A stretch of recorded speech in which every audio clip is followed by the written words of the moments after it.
Let's talk about Flair on Reddit. At Reddit, we organize our posts with Flair. Each community can receive sometimes hundreds of posts a day.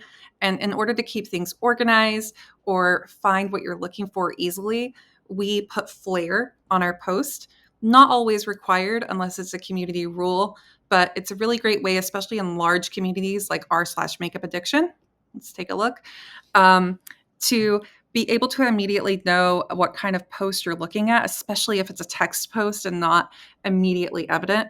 You have everything from, say, mod posts, which would be a rule from one of the mods or an announcement, to discussion, face of the day, a really great tag for whenever you have any kind of authentic selfies or photos of influencers, to question and review. Then we've got r/30 plus skincare, one of my favorite subs these days, where you've got everything from recommendation for when you're raving about a product to before and after when you want to show progress, skin concern, routine help, skin treatments, and news. These are all tags that I could see many brands using in their advertising. And speaking of, how to use Flair in advertising. First of all, it's just a really great way to show you what vocabulary is going to speak most to the Reddit audience. Like, what are they familiar with? How are they speaking in their own post? What could you integrate into some of your headlines of promoted posts in order to get the most lean in from your targeted audience? And to put that into practice, I recommend putting them into brackets.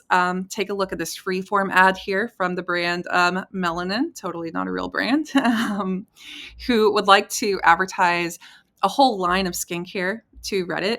And whenever you've got a broad line of broad collection, it's really great to lean into routine help. And because we don't have Flair on promoted posts, at least not in the same way that we do in communities. A good way to get around it is to put the word in all caps in brackets at the top of the post. And we've seen this perform really well. I hope this inspired you to use even more Reddit terminology in your advertising. For the next section, we'll talk about one of Reddit's favorite formats, the before and after.